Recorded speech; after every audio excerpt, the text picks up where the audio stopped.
Imagine turning up the squares or red line. Just in case that's you can use Maybe it's all gone down because she can't speak. Yeah. That's fine, it's not like I wouldn't want to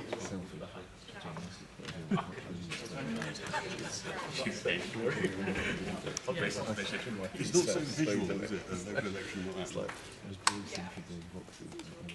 Yeah, I'm at that point. That no be angry about it. Yeah.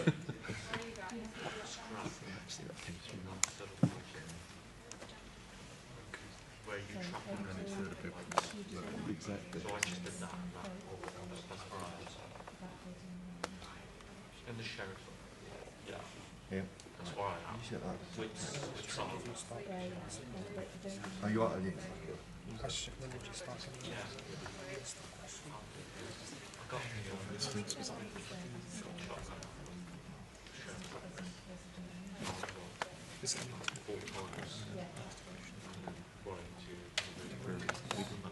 boxes in control.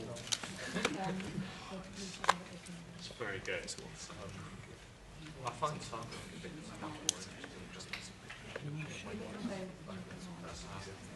yeah, I feel that I don't make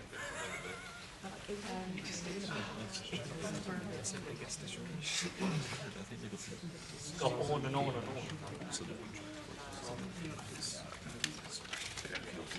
Yeah.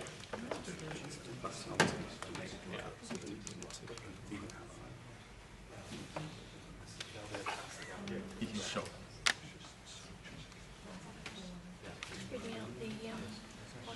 Yeah, it's cotton part R1 North part 2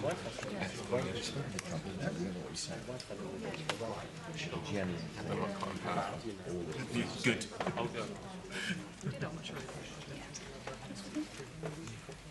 Cotton part. Press briefing. Oh, you're in. I thought it said what is it? Oh, sorry, yes, I did.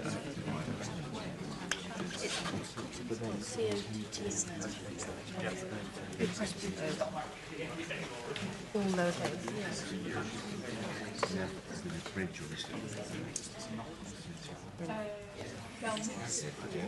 Argentine.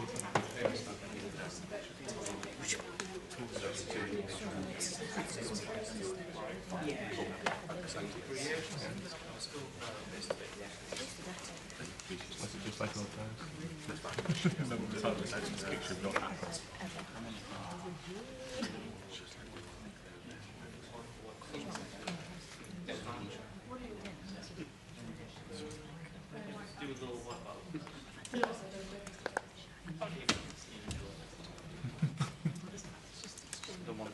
Everyone's facing up what we used to do.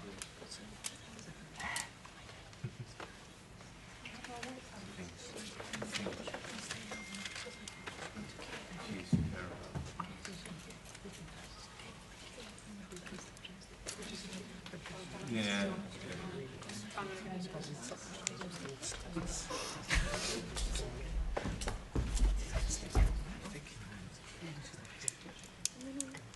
White flag. 3-5. Turn around, Freddie.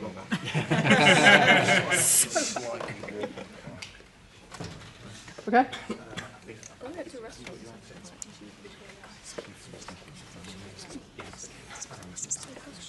Yeah.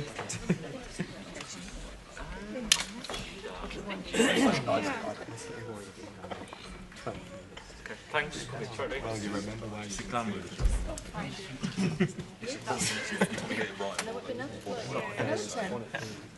I don't know, do you do that though? Yeah, Was it fun other than that? So if you do it now, what would it give you? but it doesn't tell you, that's the problem. Yeah.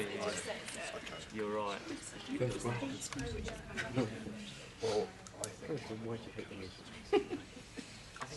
I think you're around that. I think it was.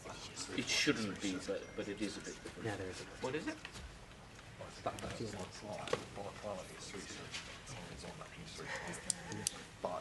Really? I'm on 3-2 now. No. 3-2 a bit too blue?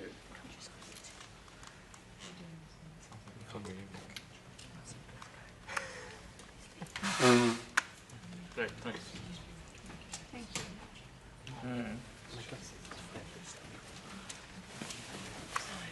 I mean, it's too, everyone's different tastes.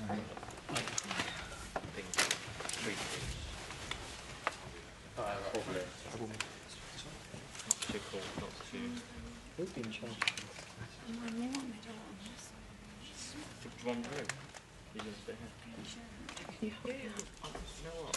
He enters the room, he's going to be so you can see it. Everything's still on. Play around, yeah? The Wi-Fi. No, no, It's usually good, but it doesn't have quite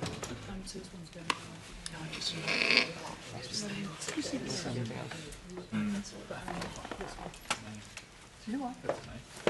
Sounds, I haven't actually seen it. It sounds the same. It's a non-killer plane.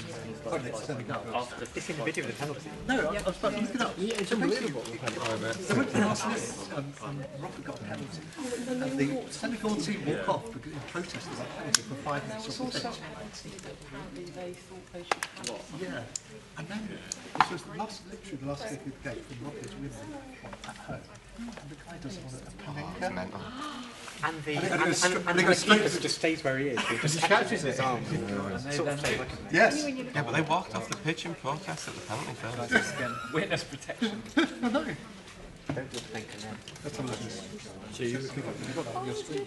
No, but Yeah, he did like 2 days ago. so he made it shift. So he's now back. Can you imagine the nerve of doing that? No, I didn't. Yes.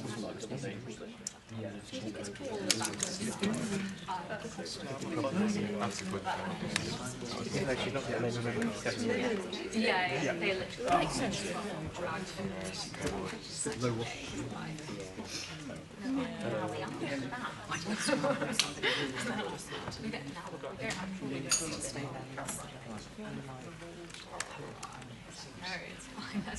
Get it? Okay. Yeah. Which is quite funny. But yeah, he's so he's excited to go to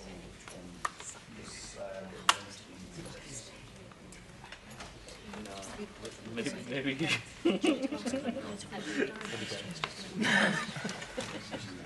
Sorry, was that sorry, was that Alistair throwing Yes, exactly. Just watch his face like completely baffled.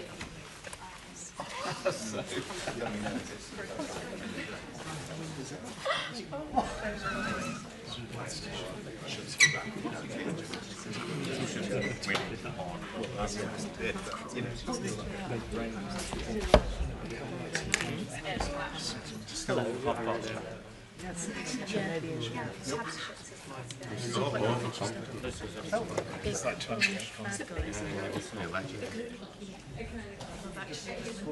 Just score the goal in that from there.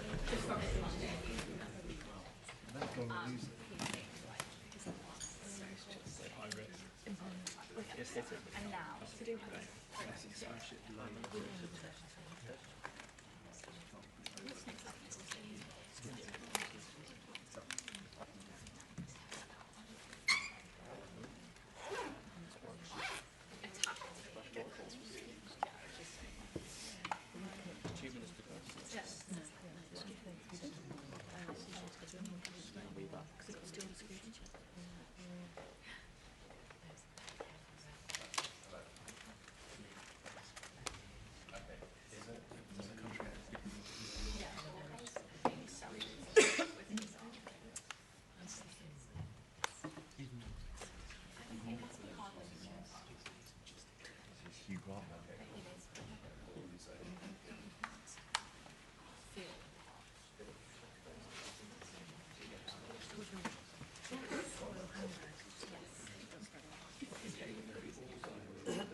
A fortnight later. I mean, to be fair, even then, it was a bit of a... Sorry, Scott. Every day I'm like, Like, that's fantastic. Here's another private letter.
Good morning.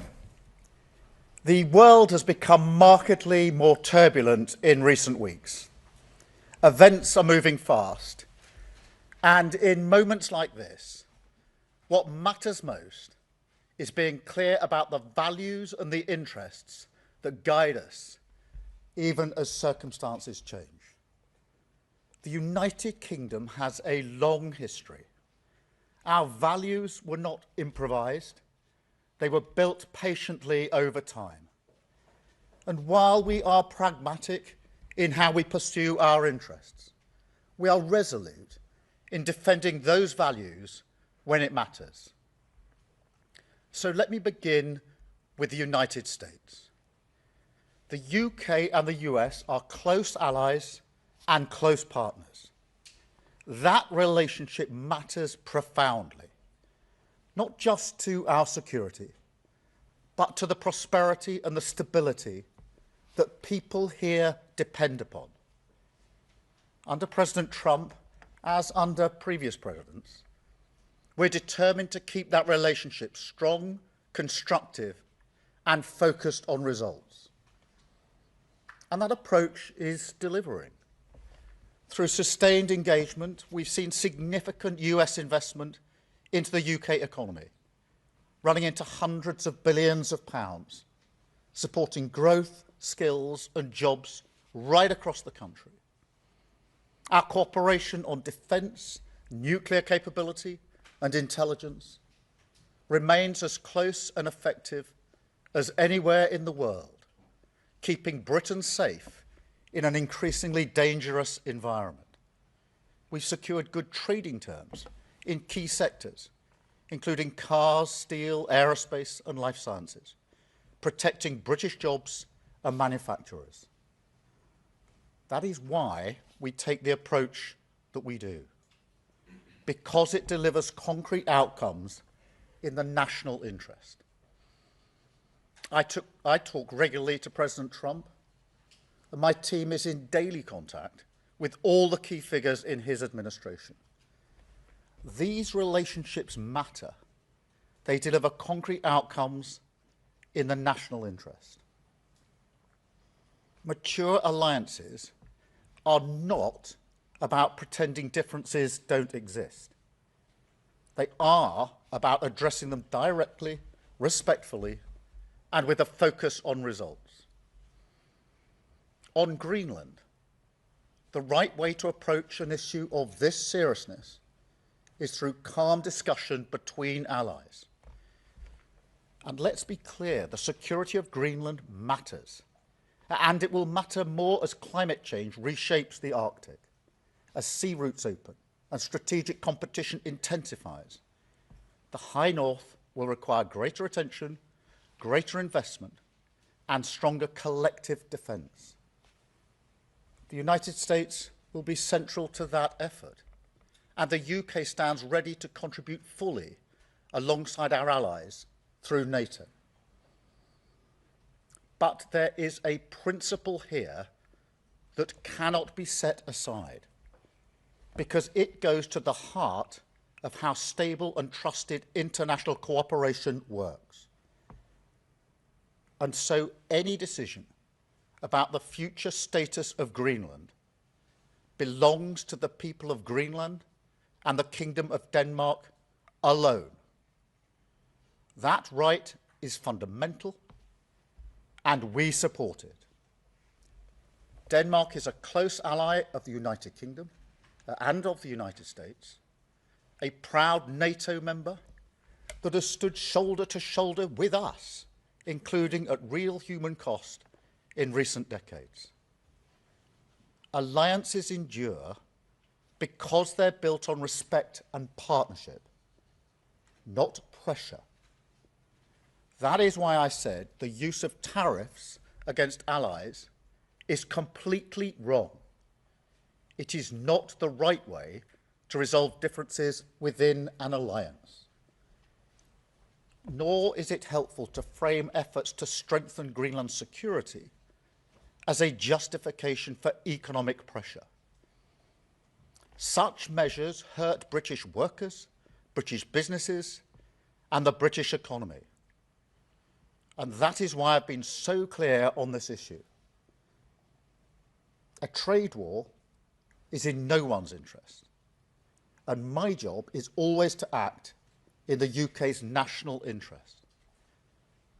That is why yesterday I spoke to President Trump, to European leaders, and to the Secretary General of NATO to find a solution rooted in partnership, facts, and mutual respect. Because that is how strong alliances protect shared interests. The same is true on other issues. In the Middle East, we welcome President Trump's focus on sustaining the ceasefire in Gaza and moving on to phase 2. We are open to participating constructively in such efforts. On Ukraine, I can be brief. We strongly support efforts to bring the killing to an end and secure a ceasefire as soon as possible. We recognise President Trump's role in pushing that process forward. And we will work closely with the United States, Ukraine, and our other allies to apply pressure where it belongs on Putin. Finally, let me say why all this matters so directly to people here at home. In today's world, geopolitics is not something that happens somewhere else. It shapes the cost of energy, the price of food, the security of jobs, and the stability that families rely on to plan their lives. When war drives up fuel prices, it's households who feel it first. When supply chains fracture, it's small businesses and working people who absorb the shock. And when instability grows, it's rarely those with the most power who pay the price. That is why this government's approach is rooted in a simple belief that we must use every tool of government, domestic and international, to fight for the interests of ordinary people. At home, that means active government. It means taking responsibility for economic stability so that inflation is controlled, interest rates come down, and family budgets are protected. It means stepping in where markets fail, strengthening resilience, and ensuring that global shocks do not always land on the same people in the same places, the people least able to withstand them. That's why we've taken action to reduce energy bills, to freeze rail fares and prescription charges. But tackling the cost of living today also means engagement beyond our borders. It requires shaping the world around us, not retreating from it. It requires strong alliances, steady diplomacy, and rules that reduce uncertainty rather than amplify it. That is why our commitment to international law and to alliances founded on trust is not abstract or ideological. It's practical. It's about stability, predictability, and fairness. The conditions that keep prices down, jobs secure, and economies resilient. That is what active government looks like in an age of uncertainty. Steady at home, engaged abroad, and always focused on protecting the people that we serve. Britain is a pragmatic country. We look for agreement. We believe in partnership. We prefer solutions to slogans. And we will not indulge in commentary and gesture politics that harm the British people. But being pragmatic does not mean being passive. And partnership does not mean abandoning principle. That is why it's important to be clear about who we stand with, what we stand for, and where our interests lie. Now, this is a moment for the whole country to pull together. So I warmly welcome the support we've had with regards to Greenland and the proposed tariffs from the leader of the opposition. I thank her for her support. At moments like this, there will always be people who reach for the performative, who think an angry social media post or grandstanding is a substitute for hard work. That's an understandable instinct, but it's not effective. It never has been. It may make politicians feel good, but it does nothing for working people whose jobs, livelihoods and security rely on the relationships that we build across the world. So to conclude, we will work with our allies in Europe, across NATO and with the United States. We will keep dialogue open. We will defend international law. And we will use the full strength of government at home and abroad to protect the security, living standards and future of the British people. That is the approach I will take as Prime Minister, and that is the responsibility that this moment demands. Thank you. I'm now going to take some questions, and I've got a fairly extensive list, you'll be pleased to know. I'm going to start, with Chris Mason from BBC News. Thank you, Prime Minister. Chris Mason, BBC News. This is clearly incredibly difficult. What more in specific terms can you tell us about what you plan to do now? It appears that you're ruling out retaliatory tariffs in the UK. Can you confirm that? And would you consider going to see President Trump face-to-face this week? Thank you. Well, what I'm going to do now is to focus on our national interest and be absolutely clear that that requires us to be clear about the principles that we apply to a situation like this, in particular that the future of Greenland is for Greenland and the Denmark Kingdom, and that tariffs should not be used against allies in this way. In relation to the escalation, look, a tariff war is in nobody's interests, and we have not got to that stage, and my focus, therefore, is making sure we don't get to that stage, and that's what I'm doing at the moment. Thank you, Chris. Beth, can I come to you? Thank you. Prime Minister, many people watching this at home will have been shocked and angry over the weekend that our so-called closest ally is threatening us if we try to stop him illegally annexing Greenland. Is this the most serious crisis in the transatlantic relationship in decades? And how can the US remain our closest ally when it's bullying us like this? And just on tariffs, you say they are completely wrong and it will hurt the British economy, but if Trump does go ahead, to be clear, are you telling the British people that we will have to take that economic pain, and are you planning retaliatory tariffs if that happens? Thank you. Well, thank you, Beth. And firstly, to underscore your point, this has been very badly received across the United Kingdom. We're allies of the United States, and we work closely with them, and therefore I'm not surprised by the reaction that's been across the United Kingdom, and it is a very serious situation. Our job is to ensure that we find a way forward consistent with our principles and our values and consistent with our national interest. And the US remains a close ally on defence, on security and on intelligence, on nuclear capability. We work very closely with the United States, and we must never lose sight of our national interest in that. But we must stand up for our values. We must be clear about the principles that we are applying here, and will continue to do so. On the question of tariffs, a tariff war isn't in anybody's interests. And therefore, what I want to do is to avoid a tariff war, because it will be businesses, workers and families across the country that will be hit by a trade war.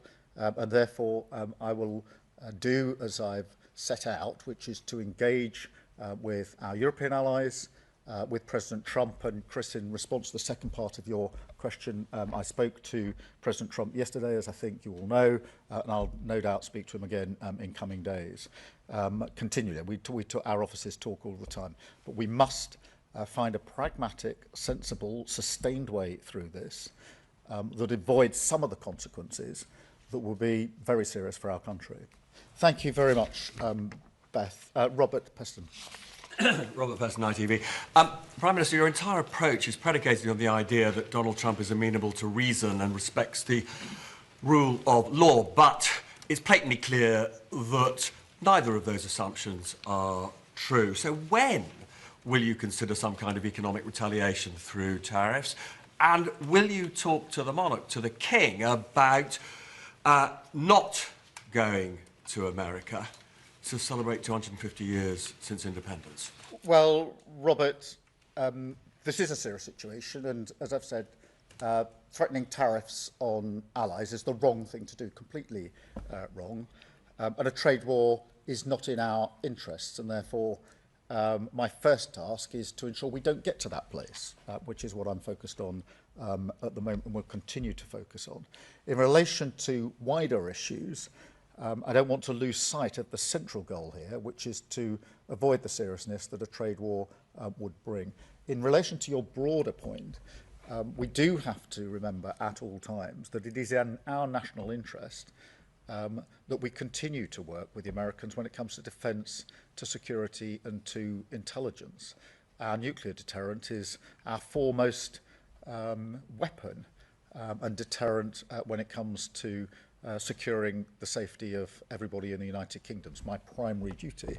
And that requires us to have a good relationship with the United States. But it doesn't mean, as I said a moment ago, that we pretend we don't have differences. We do have differences. And I've set out some of those differences here this morning in relation to Greenland. Differences of opinion in terms of who should decide the future of Greenland. I'm very clear in my position in that. And differences of opinion on the use of tariffs in a situation like this. And again, I've been very clear saying they're completely wrong. So we apply our values. And we seek a solution that's in our national interest. Thank you, Robert. Chris Hope. Chris Hope, GB News, Prime Minister. Donald Trump says he no longer feels an obligation to think purely of peace. It's now the moment you must choose between the US and the EU. Is this a fracturing in your special relationship? Firstly, I don't think it's right for us to choose between the US and Europe. That's not a new position today. That's the position I've consistently held, as have previous governments, because we are allies with our European partners and allies with the US. And the strength in being able to keep both those alliances has served us well over the last 80 years. So this is not a moment to sort of choose one between the other. I have argued, and this is not an argument for the first time today, and I've spoken to European allies and leaders about the need for Europe to step up and do more in its own defence and security. I feel that over many years we've not paid enough attention to what we European nations can and should do in our own defence, and this reinforces why it's important that we do that in defence and security. And defence and security these days, of course, includes energy and resilience and cyber, as well as the traditional defence and security. Europe has to step up into that space, and that's an argument I've been leading on and making for a number of months now with our European partners, and will continue to do so. Thank you, Chris. I've got Gary Gibbon from Channel 4. Gary. Thank you, Prime Minister. You say that Donald Trump remains an ally, but a lot of people would look at his behaviours and say he's not remotely behaving like an ally. Is there anything he could do that would make you think he was no longer an ally? Or is it just unthinkable? Are we totally locked in? And just one other, if I may, some puzzlement that those forces, quite limited military personnel that went to Greenland, that he interpreted that as a hostile act. Do you have any sense that he might have been misinformed about that in entire expedition? Well, taking the second bit first, if I may, that is one of the things I discussed with President Trump yesterday in relation to those forces which were clearly there to assess and work on risk from the Russians. And so there's real clarity, I hope, about that. In relation to the relationship, we must never lose sight of the fact that on defence, security, intelligence and nuclear capability, we work very closely with our US allies, and it's in our national interest to continue to do so. That doesn't mean pretending we don't have differences, and I don't think anybody could suggest I'm pretending we don't have differences. I'm spelling out what those differences are, what our principles and values are, and how we approach them. But we do continue to work with the Americans. The situation in the Middle East is fragile. There is a ceasefire. We need to move to phase 2. We mustn't lose sight of that. In Ukraine, we've been striving for a just and lasting peace for a long time now. We're 4 years into that conflict. It is in our interest to work with others to bring about that just and lasting peace. The last thing we should do is to simply throw all that away and pretend that it doesn't matter anymore. It does matter. But we don't do that by pretending we haven't got differences. We do have differences, and I'm spelling them out here this morning. Thank you very much, Gary. I've got Kitty Donaldson from iNews. Thank you, Prime Minister. The US Supreme Court is due to rule next week on whether the tariffs are legal for the President to use. Do you think it's worth just biding your time until next week? And secondly, I don't think you answered Robert's question, which was, do you think the King should go to the United States this year? I'm not going to comment on the Supreme Court ruling. I think it's due out reasonably soon. But I don't think it would be sensible to simply wait for the court. It's really important that we act now in response to the threat of tariffs, and that's why I spoke to President Trump yesterday and to numerous allies across Europe, many leaders during the course of yesterday afternoon, Secretary General of NATO, and will continue to do so today, because it's in all our interests to act swiftly in relation to this matter.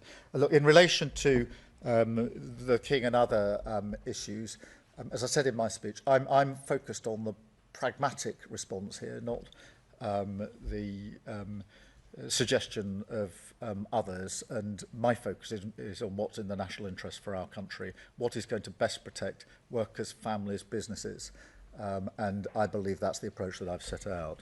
Thank you, Kitty. I've got Craig Munro from the Metro. Craig Munro from Metro. You spoke about the cost of living in your speech there. How can you be sure, how can you reassure people that the cost of living will improve in the UK when our economic picture is so reliant on an unreliable ally in an unstable global world? By taking the approach that I've set out today. Some people appear to make the argument that what happens internationally is irrelevant to the cost of living issues that are faced across this country. I'm well aware that for all the volatility in the world, and we've seen plenty of that in the first few weeks of this year, the issue that is of central concern to families and communities across the country is the cost of living. Wherever you go in the country and ask people what their number one concern is, they will say it's the cost of living, and therefore we have to address it. We address it in a number of ways.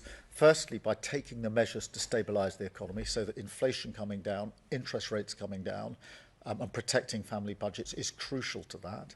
By being active where markets fail, stepping in on energy bills, rail fares, prescription charges, etc. But also by working relentlessly on matters that are international, because the impact of what's happening internationally on what's happening domestically is obvious, it's real, it's probably more direct now than it's been at any time most of us can remember, and therefore it would be a dereliction of duty on the cost of living not to be engaged on the international stage. Thank you very much, Craig. I've got Jason Groves from the Daily Mail. Jason. Thanks, PM. Your Danish counterpart says NATO can't survive one member, the biggest, seizing the territory of another. Do you agree with her? And separately, are you willing to join the President's Board of Peace, and are you willing to pay for it? Well, look, in relation to the Danish Prime Minister, as you would have anticipated, I spoke to her on Saturday night, I spoke to her again yesterday, and made absolutely clear our position on who decides the future of Greenland and the use of tariffs, and we're completely aligned on those issues. On the question of NATO, it is in all of our interest to make sure that NATO remains strong and stable. We had a very good NATO summit last year with more members than we've had before, with more unity than many people thought we would achieve. And NATO remains the single most effective and successful military alliance the world has ever known. And so it's in all of our interests to make sure that nothing is done to weaken NATO. On the question of the Board of Peace, look, we're supportive of the measures that are being taken across the Middle East, particularly the ceasefire. I do think we need to press on to phase 2. We've indicated our willingness to play our part, and we will. And on the Board of Peace, we're talking to allies about the terms of the Board of Peace. Thank you very much, Jason. I've got Lizzie Buchan from the Daily Mirror. Thanks, Prime Minister. The head of the UN says that he believes that the US thinks its own power matters more than international law. Do you agree? And secondly, if I may, you've repeatedly promised to deliver a Hillsborough law, but the bill was pulled last night. Are you confident you can win back the support of families, and can you guarantee it becomes law before the end of this? Yeah, thank you, Lizzie. Well, in relation to your first point, I've put my argument in my way, in my own words, and that's my approach, rather than sort of commentating on what others have said. On Hillsborough, as you know, I care hugely that we get this right, that we right the wrongs for very many families who've been let down, and ensure a better future for families in the future. In relation to the duty of candour, we've been clear that that matters. What we're now trying to do is just make sure we get the balance right when it comes to the application of any principle to the security and intelligence agencies. Obviously, I have to focus on the national interest, my primary duty as Prime Minister, which is to keep this country safe and secure. That is the duty I hold above all other duties, and I take it really seriously, which is why we're just taking time to make sure that we get that balance absolutely right. Thank you, Lizzie. George Parker from the FT. George. Thank you, Prime Minister. You mentioned in your joint letter the risk of a downward spiral if this issue isn't resolved. I just wondered if you could explain what you meant by that. And linked to that, do you think it's regrettable that the EU is talking about the possibility of serious trade reprisals and therefore risking a trade war? Firstly, what I meant by the downward spiral is the potential for this to cause huge damage for the UK, whether that's in a trade war or the weakening of alliances. And I do not want to see that happen. That doesn't mean that we put to one side our principles and our values, quite the contrary. We're very clear about what they are, which is why I wanted to have this press conference this morning and to affirm those principles and values that we apply. In relation to the EU, look, firstly, we're coordinating very closely with the EU. I spoke to a number of EU leaders last night. I spoke to Ursula von der Leyen last night and intend to do so again either today or tomorrow, so that we're closely aligned. There's proper unity and coordination in our response. They will decide exactly what they will do next during the course of today and the coming days. But we're working very closely with them, very closely coordinated. And they were among the calls that I was engaged on for most of the day yesterday. Thank you, George. And then can I go to Ben Riley-Smith, Telegraph? Ben. Prime Minister, Donald Trump and his team hint at military action in Greenland. Do you think that's a genuine possibility? And secondly, if I may, you are under pressure from some quarters to increase defence spending quicker than you've already planned in the coming years.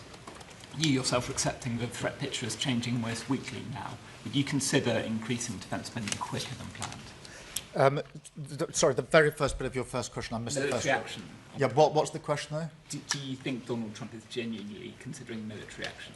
Look, I don't, actually. I think that this can be resolved and should be resolved through calm discussion, but with the application of the principles and values that I've set out in terms of who decides the future of Greenland, and making clear that the use of tariffs in this way is completely wrong.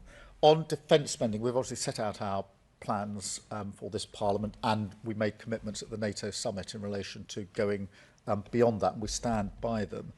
I have made the argument that Europe needs to do more on defence and security. Partly that is a question of defence spend. I think European countries are and need to spend more on defence. It's also a question of coordination and collaboration, because it's how we spend what we spend that matters as much as how much we spend.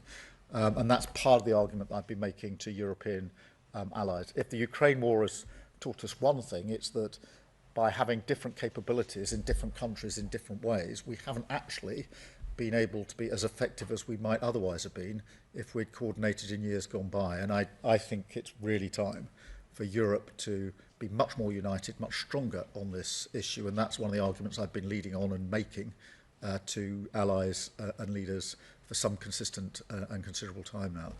Thank you very much. And then Andy Bell from Channel 5. Andy.